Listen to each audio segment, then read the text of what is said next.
Jusqu'à 9h, France Bleu Azur Matin. Il est 6h44 sur France Bleu Azur et tous les matins à cette heure-ci, on s'arrête sur une actualité, on écoute un témoignage, on part aussi en reportage parfois. Aujourd'hui, là, maintenant, on va à Cannes, Valentin. Oui, Cannes où l'on va à la rencontre de Mathilde et Nicolas, frères et sœurs. Ils ont 8 et 5 ans.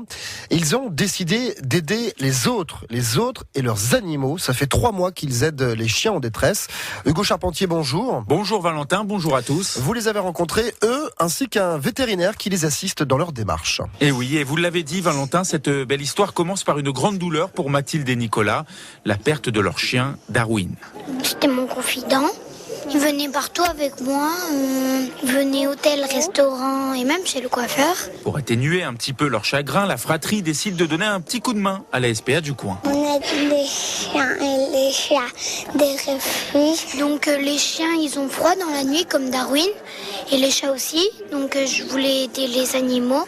Des refuges. Et quelques jours avant Noël, Mathilde a fait la distribution de cadeaux. J'ai pris des couvertures, j'ai demandé à tous mes amis, je suis passée dans toutes les classes, et même celle de mon frère. J'ai eu aussi des jouets. Un très bon souvenir pour Nicolas. Parce que je suis rentrée dans les cailles des animaux. Chiens et chats du refuge ont donc pu vivre un très beau Noël et ça, pour Mathilde, c'est important. C'est parce que eux aussi, c'est des êtres humains.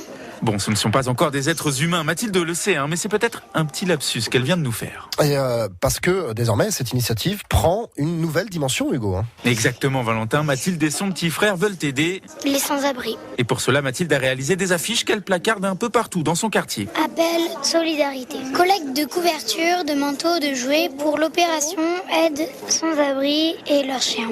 Organisée par Mathilde 8 ans et Nicolas 5 ans. Je les ai mis dans la boulangerie, à mon école, partout, chez le fleuriste. Les couvertures seront donc dorénavant distribuées aux sans domicile fixe et aux chiens qui parfois les accompagnent. Et c'est là qu'interviendra Marc Leclerc, le vétérinaire de feu Darwin. Ce jeune homme va accompagner des associations de terrain lors des maraudes. L'objectif, prendre soin des animaux, mais pas seulement. Ici, vis-à-vis des sans-abri, effectivement, ce sont des gens qui ont choisi de partager leur vie avec un animal. Souvent, ça les marginalise, encore plus, parce que c'est plus difficile d'être accepté, etc., avec ces animaux. Nous, on va se servir de ça pour via l'animal, pour rapprocher l'homme et pour pouvoir donner des soins aux deux. Moi, en tant que vétérinaire, c'est de pouvoir aller leur proposer des soins pour leurs animaux. Et puis en plus, j'aurai la chance d'être accompagné par un ami médecin qui pourra profiter de la brèche pour leur proposer également des soins pour eux. Ma clinique a décidé d'offrir des antiparasitaires, c'est-à-dire qu'en fait, les sans-abri partagent tout avec leurs animaux, y compris les parasites, et d'ailleurs surtout les parasites. Et donc, ça sera un premier pas pour les aider.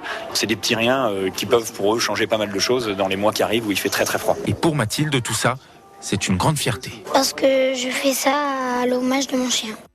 Beau reportage d'Hugo Charpentier ce matin. Ça fait plaisir le lundi matin comme ça d'entendre des enfants comme quoi, la preuve, il n'y a pas d'âge pour aider les autres. Il est 6h47.